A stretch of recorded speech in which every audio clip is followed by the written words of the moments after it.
Fala, time! Vamos ver então como é que ficou o segundo relatório de avaliação de receitas e despesas primárias do governo federal, tá certo?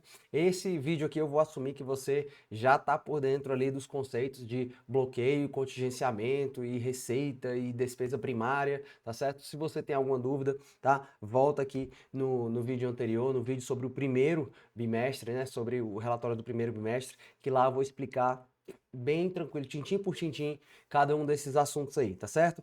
Vamos aqui então para a gente ver os números do segundo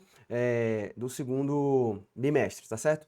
Primeiro eu vou só voltar aqui no histórico, tá certo? Esse aqui que eu tô abrindo é o relatório mesmo em si, divulgado, tá? Pelo governo federal, pelo Poder Executivo, tá certo? E aí, no histórico ele fala, olha, em 14 de janeiro foi sancionada a Lei 15.346, né, que é a LOA 2026. Aí o decreto, né, 12.846 de 2026, né, dispôs sobre a programação orçamentária e financeira e cronograma de execução mensal de desembolso do Poder Executivo, conforme, né, regra lá da LRF, que diz que até 30 dias após a publicação da LOA vai ter que vir esse decreto aqui de programação orçamentária e financeira e cronograma de execução mensal de desembolso, tá certo? Artigo, né, 8º lá da LRF. Beleza.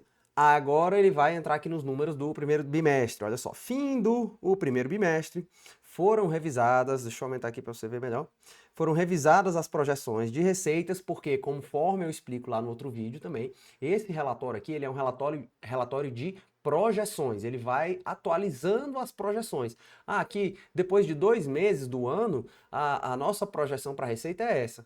Agora, no segundo bimestre, depois de 4 meses do ano, a nossa projeção agora é essa. Quanto mais a gente progride no ano, mais fácil a gente acertar a projeção, né? Então, espera-se que a projeção fique mais fidedigna, né? Porque a projeção é para até o final do ano, né? Então, quanto mais próximo a gente está do final do ano, mais fidedigno tende a ser a nossa projeção, tá? Então, ele fala, foram revisadas as projeções aqui no final do primeiro bimestre, então, depois do final de fevereiro, certo?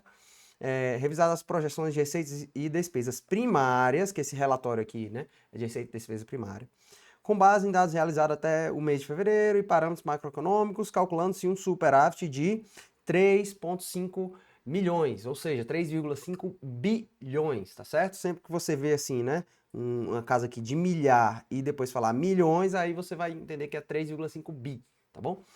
Beleza, só que é um superávit de 3,5 bi frente ao limite inferior, tá certo? Ele estava considerando o limite inferior do intervalo de tolerância da meta de resultado primário. Veja que aqui ele está falando de resultado, tá? Que é a primeira partezinha aqui desse relatório. A gente primeiro vê resultado, depois a gente vê, né, o limite de despesas primárias, certo? Famoso também conhecido como teto de gastos, tá? Então, o que dizia lá, tá? Que eu lembro, era que o nosso limite inferior era 0. E como a gente tinha aqui, ó, depois do primeiro bimestre, como ele falou, um superávit de 3,5 bi, então não precisou fazer contingenciamento, certo? Não precisou fazer contingenciamento ou limitação financeira, tá vendo? Ó, ele diz aqui, ó, portanto, não foi identificada a necessidade de limitação de empenho e movimentação financeira, tá?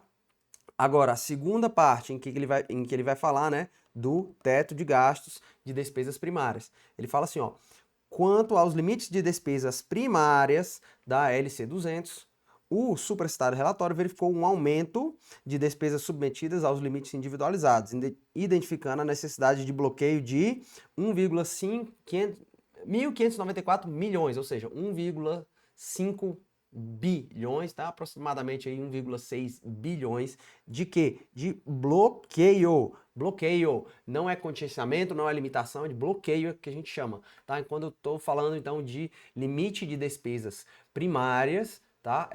Teto de gastos, eu falo em bloqueio, tá certo? Então, foi que a gente teve, resumindo, né, no primeiro bimestre, a gente teve nenhum contingenciamento, porque a gente tinha superávit em relação ao limite inferior da meta, tá? E a gente teve um bloqueio, tá, de 1,6, porque a gente teve despesas primárias obrigatórias aumentando muito, então a gente teve que limitar ali, né, bloquear, desculpa, usando melhor a palavra, né, bloquear 1,6 bi de discricionárias primárias, tá? Beleza, então esse foi o histórico.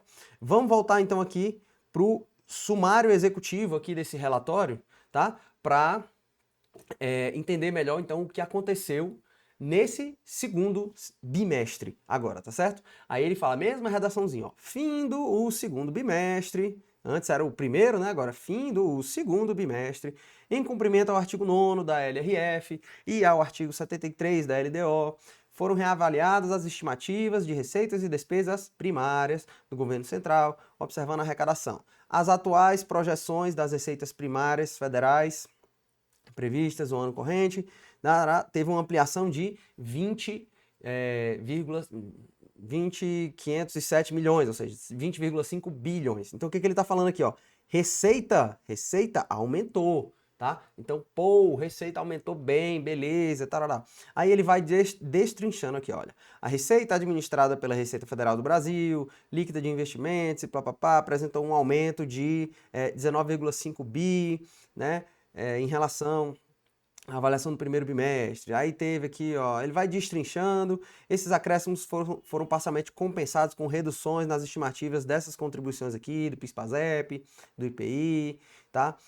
Que mais? A estimativa de arrecadação líquida do RGPS, blá blá blá, deixa eu ver aqui. Aí fala das receitas não administradas. Aí pronto, eu acho que é aqui então, ó.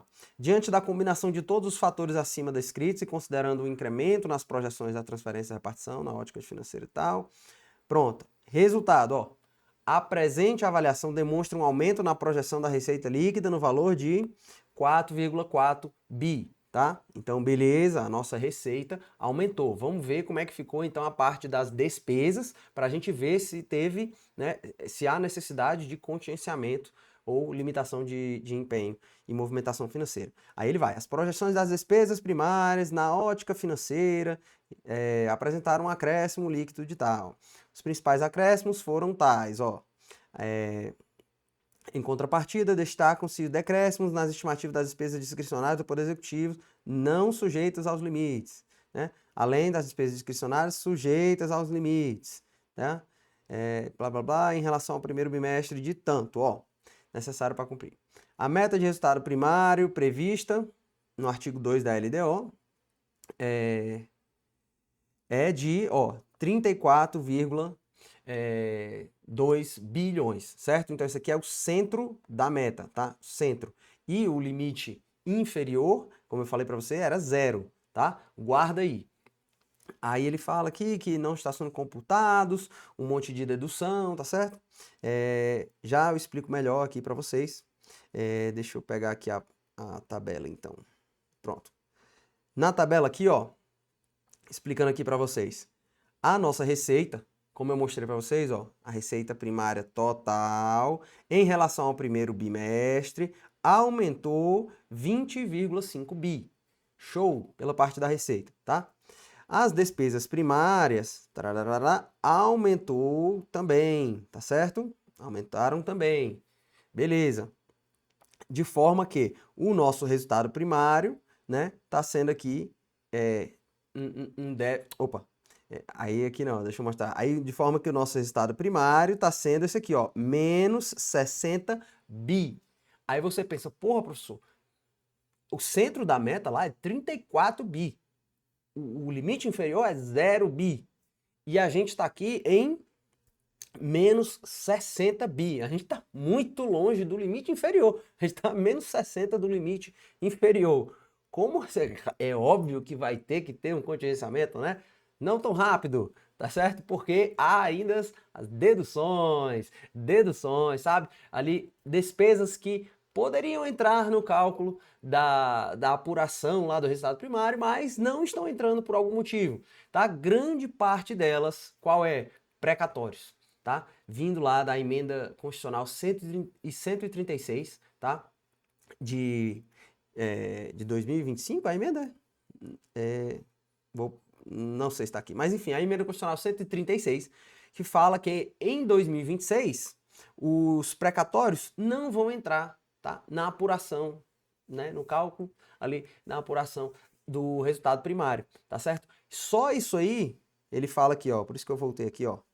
Aí ele fala, não estão sendo computados na verificação do cumprimento da meta de resultado primário 57,8 milhões, ou seja, 57,8 bilhões correspondentes à quantia necessária para a quitação dos precatórios, ó, conforme aqui o parágrafo 22 do 165, que foi adicionado lá, como eu falei, pela emenda constitucional 136. Então, fazendo essa dedução aqui, ó, tem também essa dedução aqui, ó, de 3,5, tá, das despesas temporárias com saúde, tem também essa aqui, ó, 2,5 bi de projetos estratégicos, ó, projetos estratégicos em defesa nacional, que é essa lei complementar aqui 221. Enfim, aqui ele fala das deduções, vai fazendo um monte de deduções, tá?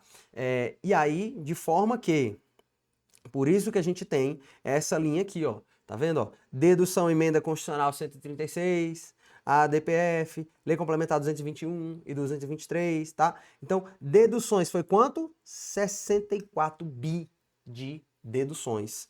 De forma que o nosso resultado primário após as deduções ficou de quanto? 4 bi. Opa, 4 bi é maior do que zero, que é o nosso limite inferior, não é isso? É isso, é maior. Então, da mesma forma que lá no primeiro bimestre a gente tinha um superávitzinho de 3,5 bi, agora no segundo bimestre a gente tem um superávit um pouco maior de 4 bi, tá? Dessa forma, né? Sendo assim, a gente não, ó.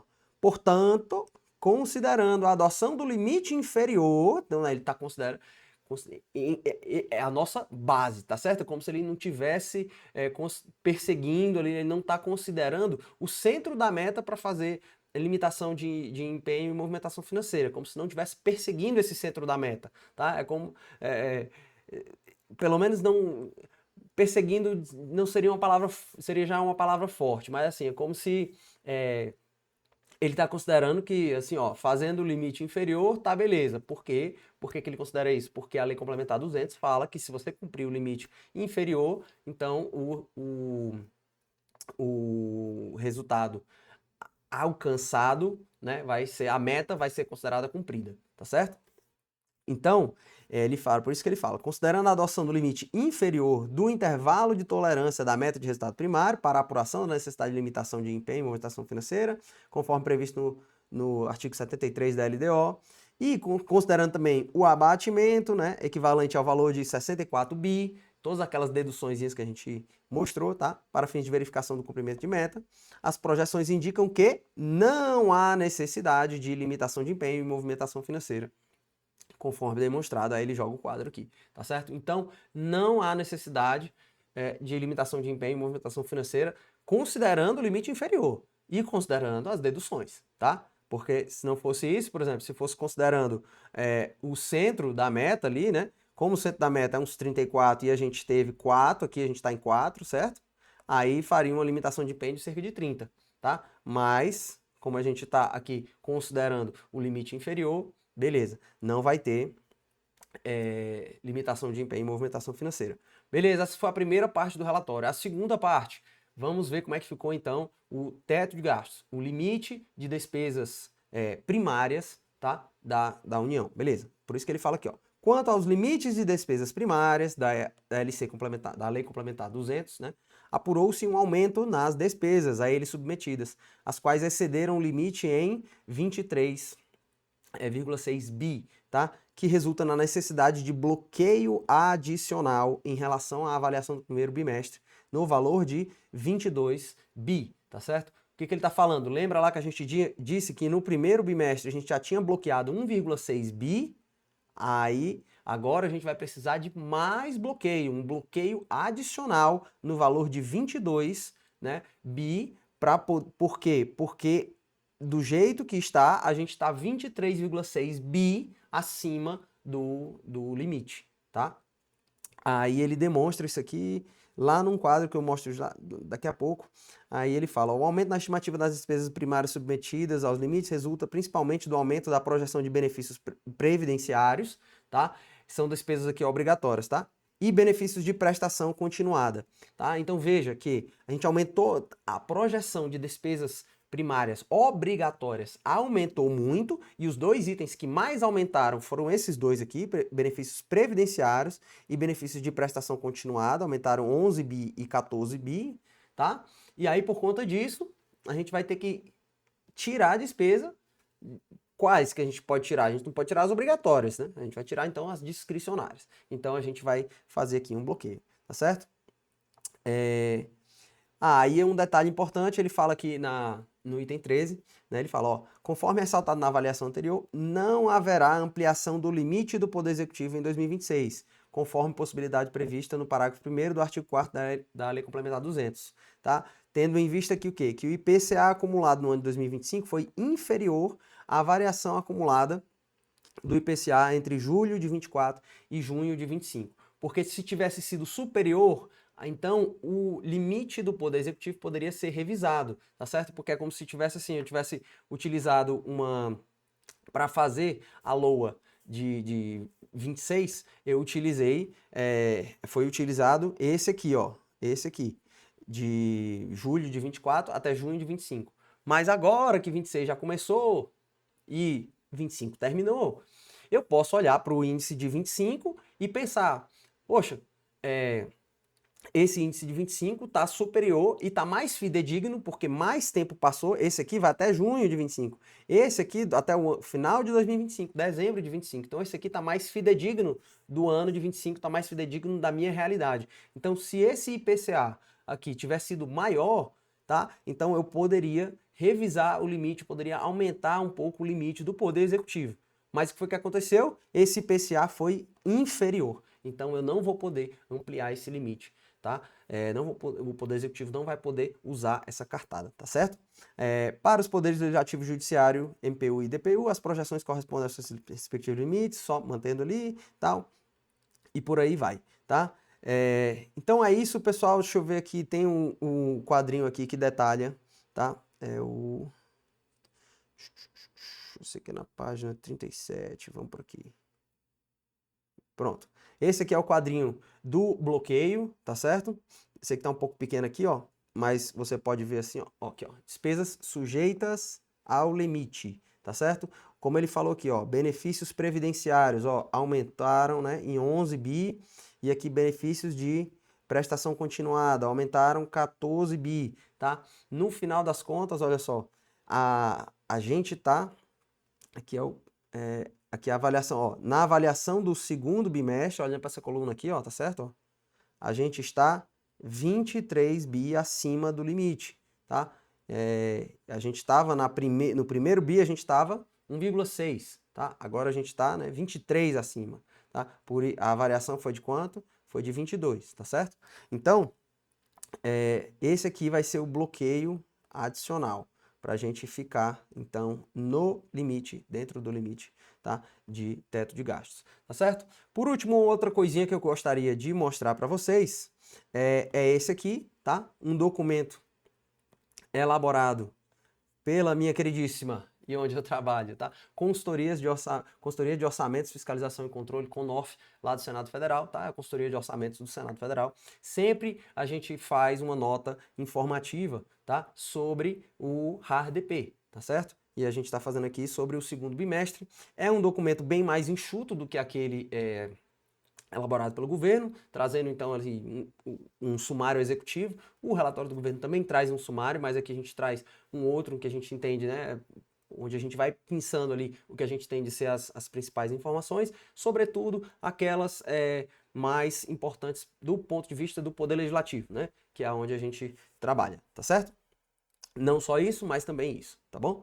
Então aqui ele fala, ó, o Poder Executivo publicou no dia tal, os principais destaques são, ó, a projeção das receitas primárias aumentou 20,5 bi, tá?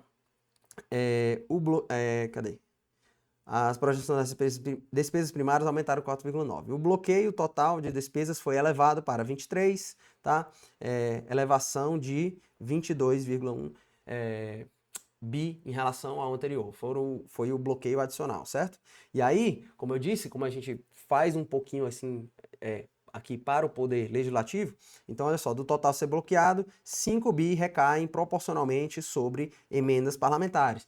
E por quê? Porque a regra lá é o seguinte, olha, se for bloquear, se for fazer limitação de empenho e movimentação financeira, não vai poder bloquear só emendas, tá? Porque do ponto de vista do executivo, para o executivo é melhor, né, ele bloquear ou limitar, né, programações oriundas de emendas parlamentares ou programações que não sejam originais dele e executar as dele 100%. Tá? Mas ele não pode fazer isso. A regra é, se for bloquear as suas programações, Poder Executivo, em 50%, então você vai, no máximo, bloquear ou limitar as emendas parlamentares em 50%. O percentual que você colocar lá, que você limitar ou bloquear lá as suas programações, você vai fazer isso aqui também nas emendas parlamentares. Não pode fazer não pode quebrar essa proporcionalidade, tá certo? E aqui a gente vai destrinchando, ressaltando, traz também tabelas, olha só, principais variações, bem mais resumido, são apenas quatro páginas, e a gente traz aqui também considerações da CONOF, tá certo? Sobre parâmetros macroeconômicos, olha, receitas primárias, ó, de 20,5 bi, foi expressivo, né, aumentou bastante, né, a projeção em relação ao bimestre, a avaliação do bimestre anterior, tá certo? Mas, ó, apoia-se majoritariamente em ingressos não recorrentes, beleza? Então veja que a gente vai aqui descendo o nível de detalhamento, né? E fala sobre tudo, sobre também, inclusive aqui, bloqueio e resultado primário e contingenciamento, beleza? Então, foi isso, pessoal, o comentário aqui do segundo relatório de avaliação de receitas e despesas primárias, que nome longo, é melhor falar só RARDP, tá certo? Espero que eu tenha agregado aí valor, tá certo? Quem não viu, assiste aqui então ao primeiro vídeo para entender um pouco melhor sobre esse relatório, que é bem importante assim para a sustentabilidade, né, das nossas finanças públicas e também para a gente ir, né, monitorando ao longo do ano. Esse é inclusive, né, o grande propósito dele existir, monitorando ali o alcance da meta, né, o cumprimento do limite de despesas, tudo para que a gente possa, né, manter a saúde das nossas finanças públicas, considerando não só isso, mas principalmente, né, uma trajetória sustentável ali da nossa dívida pública. Beleza, pessoal? É isso então, time. Ficamos por aqui. Até a próxima.